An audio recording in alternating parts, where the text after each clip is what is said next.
Good morning, welcome back to another vlog. We are back in Newlyn and we're going out this morning. We're back and forth from Newlyn. I know the last video I said we're home, which we are, but we're like kind of going back and forth, finishing stuff. But today we're going to go to the shops. I thought I'd bring you along and start the vlog on a Monday morning. We're going to go and get a few bits from hopefully charity shops. I've got some stuff to donate, which I did declutter last week with you. So I'm going to take those to the charity shop. And the main thing I'm looking for is frames, because there's a few little botanical prints I want to put up in the bathroom. And there's also a frame that I need for a painting my mum did of Kitty Wake in the living room. And I want to get something to eat out, potentially. The sun is shining. Alex opened the window up this morning and I was like, it smells like spring. I feel like the seagulls are louder. There's like bird song. It just, I can look at that right now at the hydrangea. I need to trim the hydrangea, but all the buds. Little one is ready and raring to go, apparently. She's growing so much. It's crazy, this phase, 6 to 7 months, how much they change every day. Like, I feel like mainly like socially, obviously she's moving around a lot more, but like socially, she's so much more aware. Like, she's communicating with us. This morning, Alex, I think maybe had his hands on his eyes or something because he'd just woken up. And she like leant forwards and turned her head and went like, oh, like to say almost like, oi, like wake up, hello. And I was like, that's the first time I've seen her kind of use her like communication to sort of say something so clearly like that. We've also started weaning, which has been great. She's taken to it so well. Haven't you? She loves food. I mean, what would we expect anything different? Yesterday she ate for lunch half an avocado and like a whole handful of boiled spinach pureed. She just ate all of it. She kept on wanting more. I couldn't believe it. So yeah, weaning is going well so far. Obviously I know that there's gonna be twists and turns, but she definitely is ready and hungry for food. Here's Alex.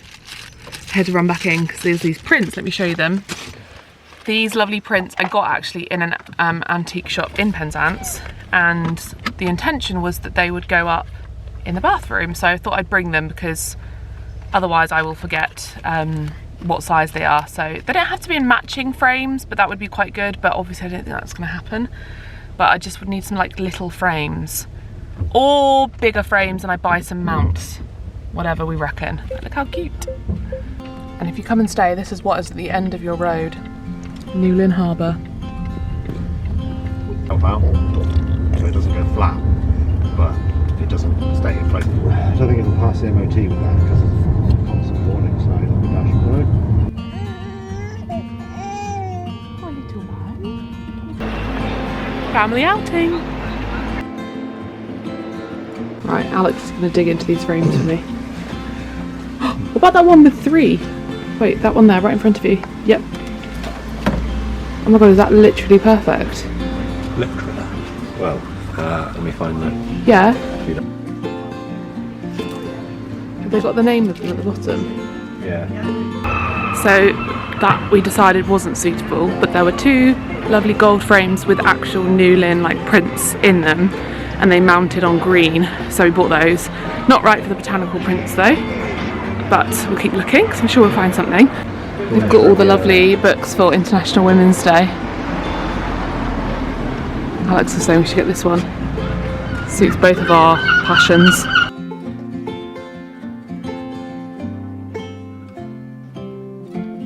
I almost want to gatekeep, but British Heart Foundation, this one in Penzance, they have the best collection of books. Every time I go in there I have to put books down because there are so many amazing classic copies. But we've got 3 books for Elowen, cute little ones, and 4 books for Elowen, and then got some classic copies which I'll show you when I get home. Look at her hand. Viney, look at her hand on my chest. I love you so much.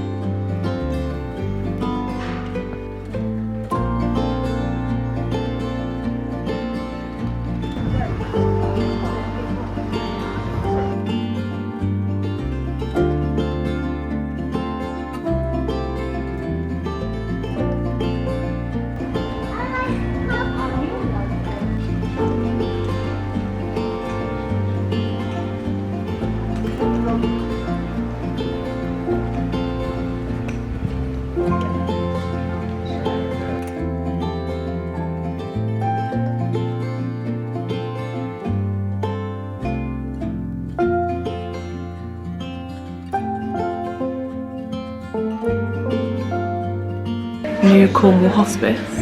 Looks like a proper shop, like a boutique. Lovely.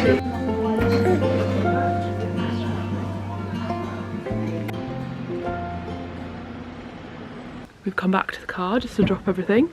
We managed to get a few frames and a really cool like ship in a bottle, which we have been looking for but have always been too much money, and we got it for £35. I'll show you that. It's so great.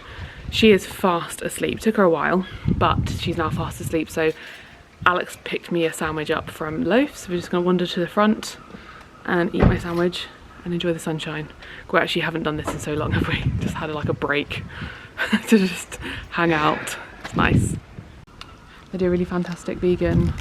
What's in it again? It's like pesto, tomato, mozzarella, sun-dried tomatoes, loaves. I really recommend this if you're in Pendarts.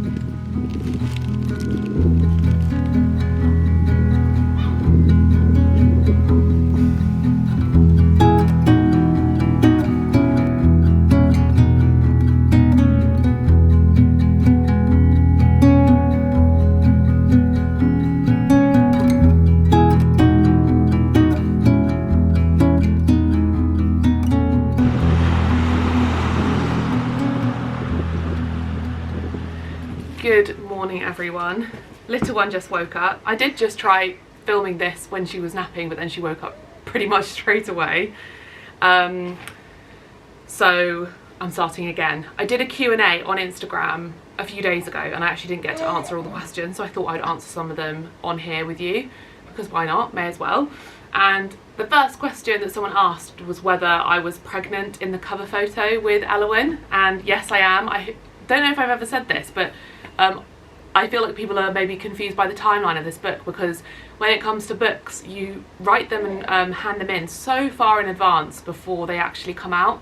So this book was completely written, shot, all finished before she was born in around July. Oh, have you just been sick? Oh dear. Uh-oh, bit sicky, hey. This was all written pretty much the entirety of my pregnancy, which is kind of nice because this cookbook, if you didn't know, it came out last week. It kind of covers the seasons from spring to winter, and it covers that timeline also in my life. So we kind of shot it a different way round. We shot it autumn to summer because I started writing in autumn 2024, which is when I found out I was pregnant with her. We came up with the concept and idea before I was pregnant with her, and I started writing and started preparing, and then I got pregnant and I was like, wow, okay, this is going to be two babies I'm creating at the same time. That's mummy on the front and you're in her belly there. So a lovely thing about this book for the future is I can show her this cover and say, look, mummy's pregnant with you on that cover, and all of the photos inside. And there is actually one photo in particular, which if you've got the book, I want you to try and find, where you can very much see that I'm pregnant. And it's kind of lovely. It's like a nice element to it that, like, I created this book with her in my tummy, and then when it was released was when I, you know, have her in my life. It's just a really nice memory. And if you haven't got the cookbook, I'll leave a link below. It'll be right up your street if you like my videos. All based in Cornwall, very much about my life in Cornwall, like my lifestyle here, the slow pace of life in Cornwall, eating seasonally, enjoying vegetables and cooking with plants, cooking from scratch, cozy, comforting recipes. I think you'll absolutely love it, so I'll leave a link to it down below. The second question was whether my mental health has changed postpartum. So when I first had Elowyn, I did talk to all of you guys about how much better I was feeling than I expected to be feeling. I started up therapy again when I was pregnant because I had such a difficult time with my mental health. Lots of things that had kind of gone away for me resurfaced, and I was in a very, very low, dark place, and I knew immediately that I needed to go back to therapy. Because before I got pregnant, I was thinking about, I don't know if I've ever shared this, I was thinking about starting medication, so antidepressants, before I got pregnant, and then I decided against it because I was trying for a baby, and I was like, I don't want to introduce new medication when I'm trying for a baby. Not that there's anything wrong with that, by the way. My doctor said it's completely safe, but she also understood that she didn't want me to feel anxious, so it was kind of a decision that I made. But it's completely safe. I don't want to fearmonger around medication and pregnancy and stuff. People start medication when they get pregnant, because you have to weigh up the pros and cons. But for me, I was like, I'd rather try for a baby, see how I feel, and go from there. So that's what I did. But unfortunately, it didn't actually go away, and my mental health just started to get worse and worse.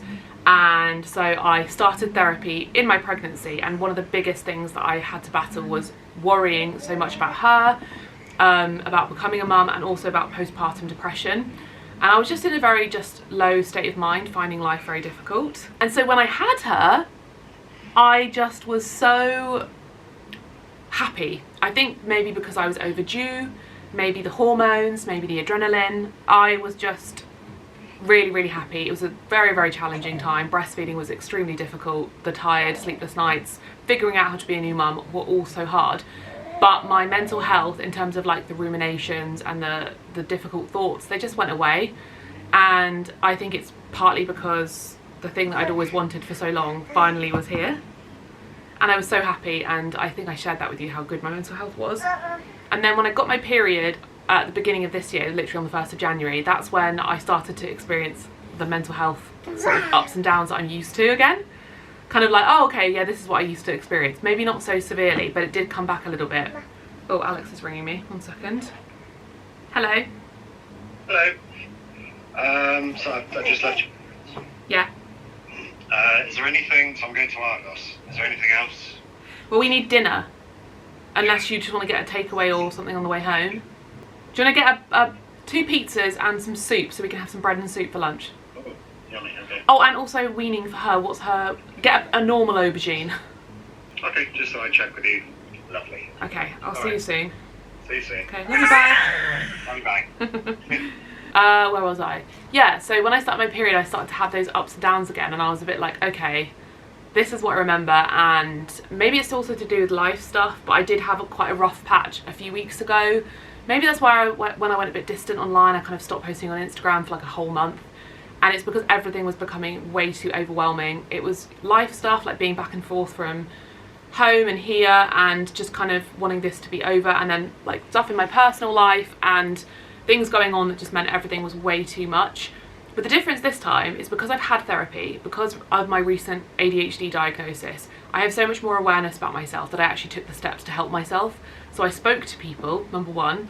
I also took that time to say, what do I need to change here? What is too much? And I decided Instagram right now is too much in terms of work for me to be challenging myself or like pressurizing myself to post on Instagram, YouTube, my website, TikTok, like all of these platforms. It's just too much right now with a baby, with renovating this cottage. And now I kind of have that awareness of myself that I have ADHD and that I have these ups and downs with my cycle. I can't do it all. And I used to just push through before I had her. I used to push through and be like, I'll just figure it out. And it would only make me feel worse. And it was actually work and life at the detriment of me, and I would burn out. And I'd have mental breakdowns, and it would just be way too much. And I would repeat that cycle over and over again. I'd almost convince myself, oh no, it's fine, I can do it, I can keep going. I'll figure it out, when I was feeling like happier in the moment. And it never ever actually worked out that way. So this is the first time, potentially, in a long, long time that I decided, no, I'm actually gonna take a bit of a break. And I've been posting on YouTube, but I took that time off Instagram, and I decided to have like a bit of a boundary with myself and a bit of a balance. I'm so proud of myself for that, because I don't think I would have done that in the past. And maybe she's a lot to do with it as well, because she comes first and I come first too. We both are very important girls, aren't we?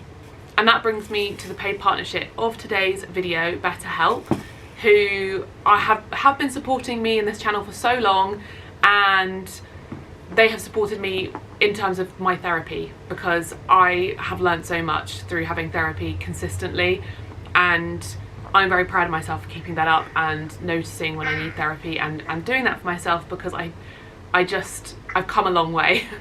BetterHelp is an online platform. It makes starting therapy so much easier.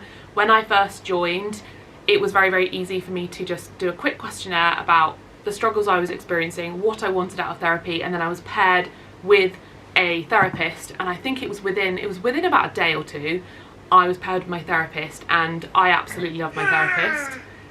My BetterHelp therapist was actually my favourite therapist that I'd had. She just got me, we just connected. If you don't connect with your therapist, however, there is a system where you can just change your therapist very easily at no extra charge, which I think is fantastic that they offer that. And the therapists are credentialed therapists. You can speak to them however you would like, on the phone, video, text.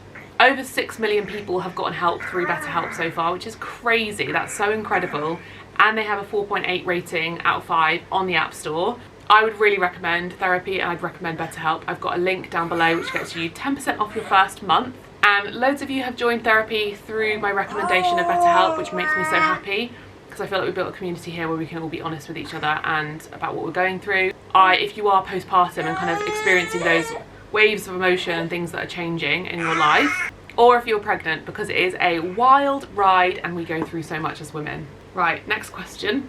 Can you please share food you give her for iron? It feels so hard without meat / iron needs high. Yeah, this is something I think at 6 months, basically their iron stores, their ferritin stores drop.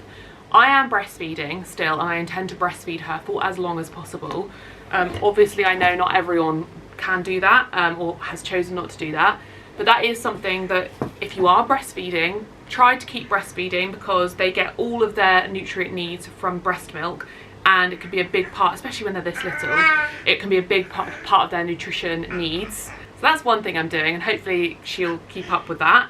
I'm also going to obviously make sure that I'm including legumes and all the high iron foods on a regular basis. So get her a variety of like chickpeas, lentils, kidney beans, butter beans, all the beans, alongside lots of dark leafy greens, with vitamin C, so that there's high absorption. I'm just going to try and balance her meals every day, so that I'm like, okay, is there a source of iron and protein here? Is there a source of carbohydrates, fats, and also omegas? I'm going to be trying to get her used to things like flax and chia seeds and flax oil, that kind of thing, so that she has as much balance in a feasible way that's not like too much pressure for me.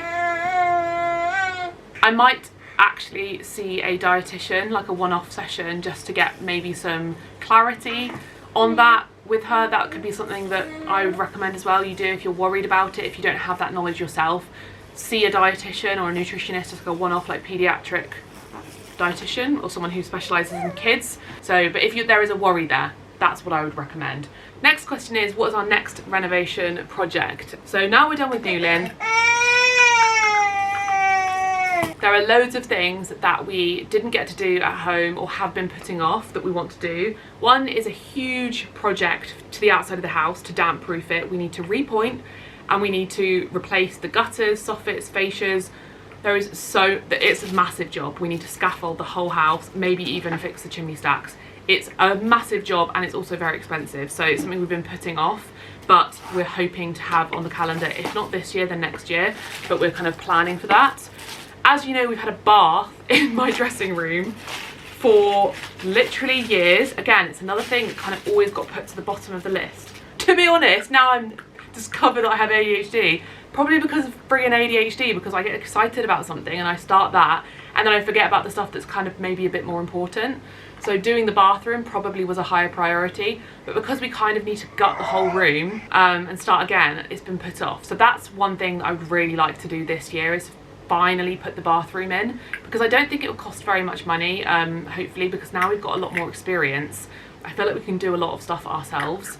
I want to do a lot of stuff ourselves at the house, and I'm going to start a whole new project where, oh sorry, not a whole new project, a whole new series where I share the stuff that we're doing, like little resets in the house. Like we need to reset the living room and also the hallway and some stuff in the kitchen. There's so much stuff. There's so much stuff that I want to do. Our kitchen cabinets were installed and they are awful, and we need to just sort them out or get rid of them. So loads and loads of home renovations, so stay tuned. Even though Newlyn's series has finished, we will be starting a whole new series back at home because there's so much. Next question was, what is your biggest bit of relationship advice for someone who's been in a relationship for so long? Because Alex and I have Been together for 15 years. I don't think a lot of people know this. We met at university when we were 18 and now we're both 34. Is that 15 years? Well, it's 15 years in October, I think. We've been together a very long time and we've been through a lot of challenges in our relationship, and like every relationship, we've been through so many ups and downs together. Try not to make it cliched, but I think probably the biggest thing for us in our relationship is not just saying, oh, it's communication, because that's what everybody says, but learning how to communicate specifically with each other and your personalities. Because I think for a long time Alex and I kind of had that advice of, oh, communication, but didn't actually take it on board literally, in terms of, yeah, you're supposed to talk to each other, but how do you speak to each other that works for both of you? Because we're very different. Alex is way quieter, he's a man of few words, he's just very different to me, and I'm way more like intense, chatty, I want things done now. He wants to think about things, he's more easygoing in that way, and he wants to like ponder on stuff. So sometimes we'll have a disagreement and I want to sort it out then and there, and I'll get kind of fiery and annoyed, and then he's a bit like, well, he needs to like take time to think about it or process it or deal with it later, or even sometimes like brush it under the rug, whereas I want to problem solve. It's taken us a very long time, actually, probably to grow up, both of us, and realise our faults individually and what we can do to improve as people through therapy, to be honest, because we've both had a lot of therapy, to learn each other and learn ourselves, actually, not just point the finger and be like, you're doing this, you're doing that, but like, how can I emotionally regulate myself, communicate better, and also understand what type of communication you need. And when two people do that, it just makes life so much easier. It makes disagreements easier, it makes making decisions easier, it makes just living your day-to-day easier, and I think that's the biggest thing. Yeah, that's taken us a long time. And also I would say just having fun together, because I think that's what's kept Alex and I together for 15 years. We both have so much fun together that even if we're mad at each other, we're still laughing and having fun. Not to say, because I hate when people are like, oh, we have fun and it's all fine. No, we have very hard times. Alex and I have been through difficult times together. But what I mean by that is we always make each other laugh. So, and it sometimes annoys me, because sometimes I want to be mad at Alex and then he just like makes me laugh, and then I'm no longer mad at him, and I'm like, wait, I'm supposed to be mad at you. And I do think that's what's kept us together for so long. What shall we answer? Well, one more before I do my last question is about what's different from this book to my first book. So my first cookbook was called Make It Vegan, and it was far more about beginner vegan recipes, and it was organised via meals, so breakfast, lunch, dinner, that kind of thing.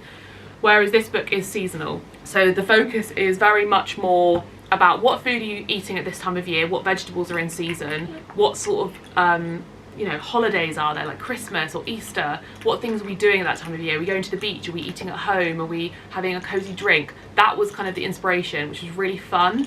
So you can kind of open this book to whatever time of year it is and be like, okay, what time of year is it? What vegetables are in season? What things do I fancy baking? What things could I forage or grow in the garden? And I think that's quite a nice way to look at food, and a bit more intuitive. And also it's got the Cornish element to it. So that's the main difference. And the very last question, even though I keep saying it's going to be last question, is what's my favourite thing so far about being a mum? My favourite thing so far about being a mum, I think I'm in a phase right now.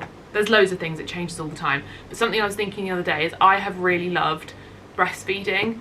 Breastfeeding was such a challenge at the start. It was the hardest thing about having a baby, to be honest, at the start. Like, I couldn't get the hang of it. It took so long, and it was such a challenge. And I felt like I was going to give up so many times, but I am a determined personality type, and when I say I'm going to do something, I'm going to do it, and I will do that at my expense. So I was like, I'm gonna breastfeed and I'm gonna do it, and I'm not giving this up. And there were so many times in the middle of the night that I would be crying my eyes out, saying to Alex, I cannot do this anymore, tomorrow we're buying formula, I cannot keep doing this, I'm in so much pain, I'm so tired. I'd wake up the next day, start breastfeeding her, and be like, oh my gosh, I love this is so great. I'm now in a phase with her that I love it, and I never thought I would get to that point. I absolutely love it. I love feeding her to sleep. I love those moments with her where I just get to cuddle. I get to get into bed 3 or 4 times a day, depending if she has 3 or 2 naps. I get to go upstairs, lie in bed with her, have a cuddle, read my book, have a little scroll on my phone, or just stare into her eyes. and just reset. And I think that's helped me so much, because I'm not someone who does that, who sits down and like takes a moment. I go until I'm super tired, and then I have to like crash. So to do that throughout the day, every day, I think has really helped me a lot. And it's such a special bonding moment between the two of us. And I'm just trying to savour it, because I know one day it won't be there anymore, and I will never experience breastfeeding my baby girl for the first time. And I just absolutely love it. I love the bond. I love holding her. I love knowing that she relies on me. I love feeding her to sleep. So if you're breastfeeding and it's really hard and you're early in the journey, it does get so much easier as time goes on. And if you're unsure about breastfeeding, and I'm not sure if I want to do it or not, I'm here to share a nice positive experience, because it was very hard at the beginning, but now it's very, very lovely. I hope to breastfeed my next baby. Hey? Yes? Well, we should probably stop now and get her ready for her next meal. I think Alex is going to pick up an aubergine. And you can have your lunchies. She's in such a good mood. We're about to have lunch. The little one, she's so obsessed with the camera. This, by the way, is the book that we're following. I shared this on Instagram.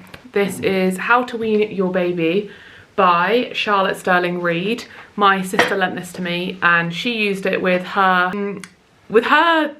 babies, or probably mainly with her first baby, and she probably learned how to do it the second time around. Really recommend it. I also talked about this on Instagram about our approach, because I know people have been asking about whether little one's going to be vegan. Alex and I talked about this a lot, and the approach we're taking is a plant-based veggie approach, because we want her to test allergens like dairy and eggs, because obviously when she's older and she goes to parties, or she's at my parents' house or other people's houses, or goes to school, being vegetarian is going to be a lot simpler in lots of scenarios. And obviously both of us want to be sure that she's not accidentally having an allergen that we don't know that she's allergic to. So we want to test that she's not allergic to begin with, but then also have that early exposure, which obviously they recommend and stuff like this. This is also very like different for everyone, but I got loads of feedback from people saying that they're a vegan family and they're doing the exact same approach with their children too. So that kind of made me feel like, oh, okay, that's great that like we're not the only ones doing that. There are also people who have... Whoa, are there any other husbands who sneeze like so loudly? There are lots of families who have vegan children from birth and they're totally healthy. So this is just our approach that we feel comfortable, that fits our lifestyle. But I'm going to share it because I feel like that would have made me feel better if other people had spoken about it. Because I do follow a few vegans. Maybe they just have vegan children, or maybe they've not spoken about it, or maybe I've forgotten because I wasn't a parent at the time. But that's the approach we're taking. Someone asked me about fish and seafood. Delivery. We aren't doing fish and seafood because that's not something we eat in the household. I know dairy and eggs isn't either, but I feel like fish and seafood is a much easier thing to avoid. And also from research, don't quote me because I'm not a scientist or a doctor, so please do your own research. But from what my understanding is that fish and seafood allergy is different to dairy and egg allergies and peanut allergies. Maybe potentially it develops more later in life. And I just feel it's far easier for us to avoid and be wary of. And then of course, when she reaches the age where she has understanding and choice, she can eat whatever she wants and we will support her. Oh no, we just had a delivery for her multivitamin. And look how it's arrived. Oh no, so it's broken. Maybe. I'm waiting for that. Anyway, there's my ramble. So let me know in the comments the approach you're taking. And I always like to caveat this as well with no judgment. If you are vegan and your children are vegan, that's so incredible. Someone messaged me saying that they've done that from birth and it's been really successful for them. That's so great. And also if you're not vegan and don't care about any of this stuff, that's also great. I like to share from parent stuff to say that this is what works for me and maybe that resonates with you. Whatever anyone else does is fantastic and you're a great parent as well. I don't want to ever like be that person on the internet who shares their parenting or the way they're doing things and it comes across like high and mighty or preachy, like I'm doing the better thing. I'm not. That's just the approach we're taking. And so yeah, we'll also in the future we really want to get chickens so she can just eat eggs from our house, and we'll go to hopefully somewhere locally to get dairy for her, and it'll probably just be once a week to be honest, because that's all you need to do is once a week but exposure. And then when she's a bit older and that sort of phase has passed, we'll just say to people, she's vegan, but if you don't have vegan, then veggie's fine. Like, I just don't.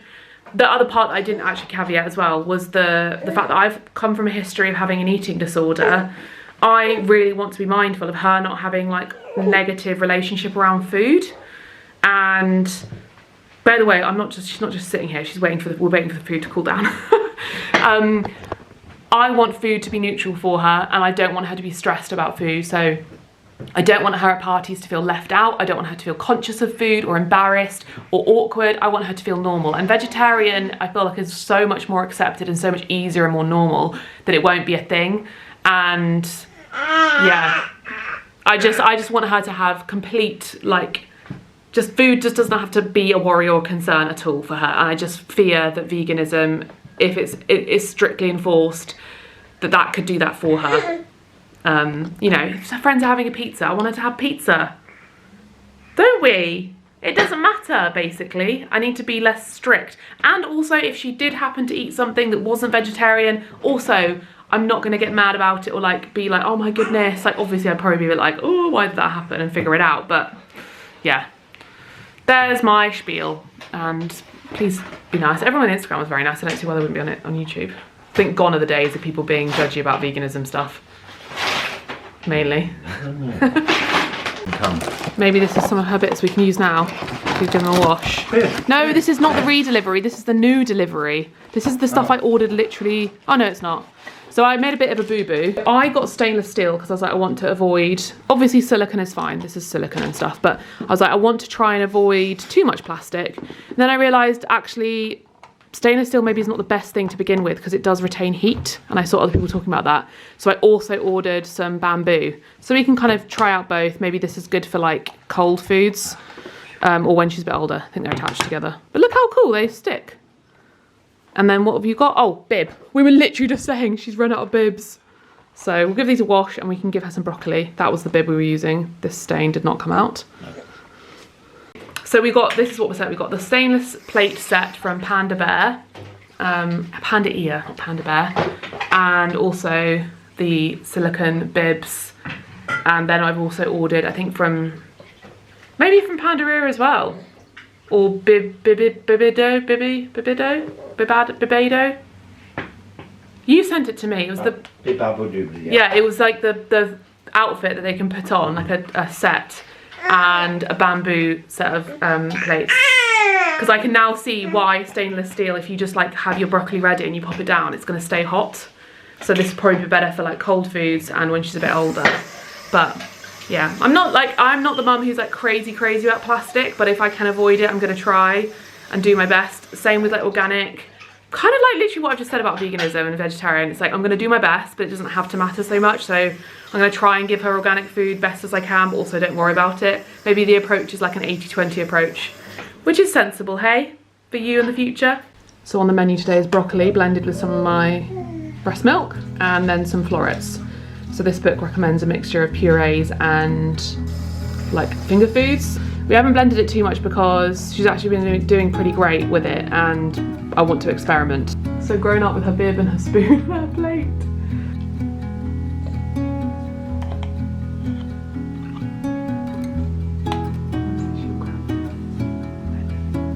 Well done.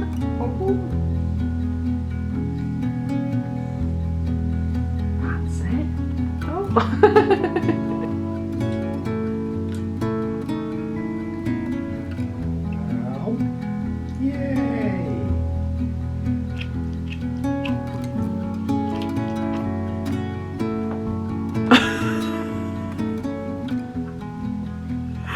This bib is not doing a whole lot, I must say. Right, what we've got in the charity shops, these lovely framed bits of artwork, which are prints. That one's a very like famous sort of style. And it says the frame is Galerie Le Morab Road. So this has been framed in Penzance and it's just a lovely print of a painting. And similarly, they both look like Newlyn. They must be Newlyn or Penzance, but these could look lovely together somewhere in the house here. I think actually in this living room, because there's a lot of paintings on the wall, but they're all very big. And sometimes you need to fill up space with just like little ones in like a little corner. So they are gorgeous. Got a load of books as well, some for me, some for Elowen. She is actually starting to clock the camera. She's like, who are you talking to? Who am I talking to? So this one I know that my niece loves, The Tiger Who Came to Tea, and I know that there's a TV show that she loves too. So this probably is a bit old for her now, but it's a lovely book for the future. And sometimes we read to her books like this anyway, and she still enjoys it. Though I feel like more so now she wants to like touch the book. Here's some cute baby ones. This one we already have one of, a little puppet book. So got a different one because she finds it very funny. Don't you? Look. This little pig. And when we first got it for her, she found it really hilarious. And then these two books, I've seen these books before. I think that the premise is Little People, Big Dreams. It's just lots of very well-known people, famous people, high achieving people who've done inspirational things. They write kids' books about them. So it says, introduce your loved one to the world's best loved painter for Frida Kahlo, and introduce your little one to the powerful writer and speaker. So it's like told in obviously the way that children would understand, and I think that's such a lovely idea, and I want to collect some books like this, especially of women that she can be inspired by as she grows up. I don't know lots about these people either. I know a little bit, but maybe I can learn something. And then the classic books I got were from that charity shop I said. Did I just get 3? Well, I got Shakespeare, King Lear, because I was thinking now I'm getting a bit more into reading more classic books again. I haven't read Shakespeare since I was in school, and obviously it's drummed into you in school that you end up hating it. And I remember doing the plays. I swear I had to read Macbeth so many times and did the plays that I kind of got a bit like fed up of it. But I do remember really quite liking, I think I did King Lear, maybe I was involved in it in some way, even if I was backstage. And I know that this is lots of people's favourite book. Is this my mum's favourite book? I know that my mum loves Shakespeare, or used to read it a lot when she was younger, and I just haven't read it like as an adult. Oh! So maybe that'll be like a nice challenge, because obviously it's going to be more of a slower read. Then we've got The Adventures of Huckleberry Finn by Mark Twain. Never read this, and what a lovely cover. I got a similar one for A Room with a View, the same Penguin English Library. There's lots of different variations of these kinds of covers. So you have the sort of Penguin popular classics, and then you've got the, well, this one looks like a specific style on its own for Shakespeare, and then you have the orange ones, the penguin ones. And then I've got Great Expectations by Charles Dickens. I know I've got Days of Copperfield up there. I need to check because I'm worried I already have this. Let me just look. No, I don't. I don't. And I know that this is the one that lots of people say that you should start with when it comes to Charles Dickens because it's so enjoyable. I'm excited. I have too many that I probably should stop and actually read these ones I have, because they're probably going to take me a few years. How many I've bought recently. This is the lovely Ship in a Bottle. Like, how cool is this? And this was only £35. We tried to get him down to 30, but he was like, no, they're usually like over 100. And he's not wrong, because the vintage shop around the corner, I swear, was selling them for over 100 or maybe like 80 quid. So now I need to figure out where this is going to go. I'm thinking either on top of that cabinet in here, or it could go in the bathroom on the window. Like, that's something about that is quite cute. So we have our little library here that I've been collecting, which is nice because if you come, you can read these books on holiday. Does it look cute there? Not sure, not sure. I think I feel like these things should sit in tiny little corners, and I think that would look really cute on the window in the bathroom. I just have a feeling. And then we've got this frame, which kind of basically matches all of the pine in the house. Slightly concerned that it's maybe a little bit too small for this painting, but let me try.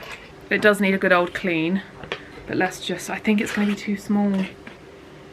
This is the painting my mum did of Kitty Wake, and I'll leave her page linked again because she does loads of beautiful paintings, watercolour and acrylic, mainly of like fish.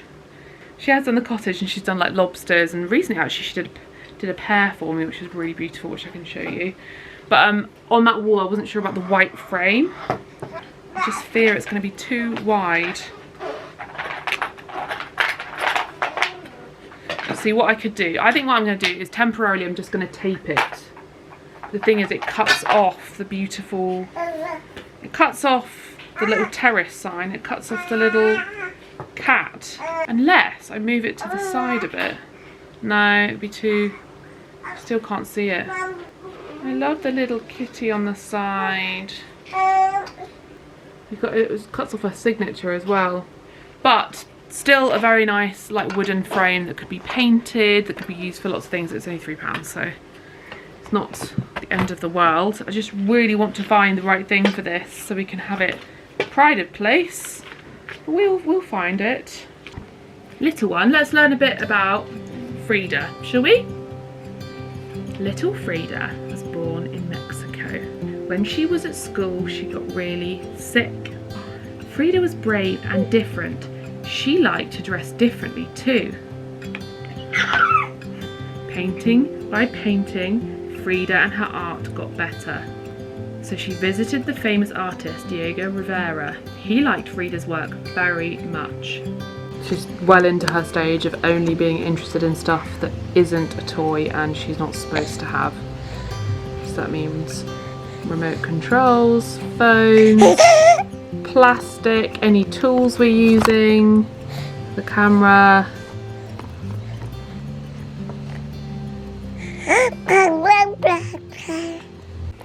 These are her current favourite toys. I got them the other day because she was getting bored of her toys. And this one's hilarious because it goes... Alex hates it when I do it. Oh, yesterday I was going like... because it makes her smile. And it came with a little rattle. And then we also got these little toys for the bath that she is now obsessed with. This little...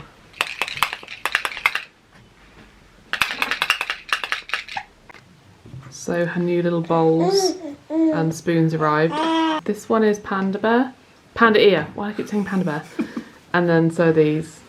And she's also got her little bib that I was talking about. It came in like a little 2-set. That's from Panda Bib. So let's see if she likes aubergine today. Should I pass you the spoon? You can hold it. Well done.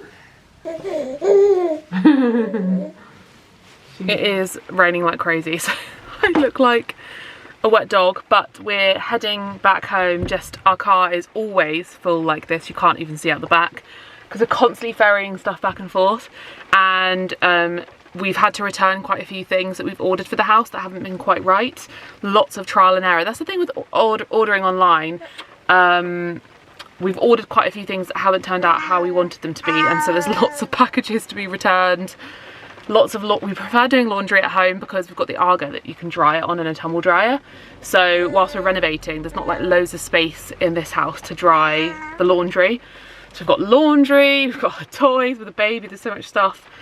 It's pouring rain, but we're gonna go home. I actually am so sweaty right now because I just spent like an hour or two deep cleaning the sofas, which is really satisfying, but I'm so exhausted and ready for a bath and some pizzas. We have arrived home to Riverford, so I thought I'd show you. We've got spinach. This is their small veg box. We used to get the medium one, and I don't know why, because we've always struggled to get through all of it. So we've got tomatoes, courgette, lots of these things Eloise can now eat, which is so cool. We have cauliflower, which actually was on the list of vegetables that she needs to try. She's tried courgette and she's tried spinach. And then we've got carrot, onion and potato. And then I just put in the fridge, which is actually really dirty. I need to clean it. Kale and green beans. I added these because that was also on the list of foods for her to try. So that's going to be really good actually. Seasonally, when Riverford comes, we can just make her meals around what comes. And I always get myself some mushrooms. We've just shoved our pizzas in the oven. Alex is having the Chicago Town vegan takeaway stuffed crust, which is really good. And then this is the margarita one from Ristorante. Which one was the one we usually get from the supermarket? Meatless farm? Yeah, that one's a good one. And we added the chorizo from Squeaky Bean. And then we're having the La Vie vegan Sharers bacon croquettes with it. So very excited for dinner and to have a bath this evening and just wind down. Zeus, by the way, is very happy. Everyone was asking about Zeus. Here he is. Hello little one, he's been looked after by our family, don't worry, because someone asked.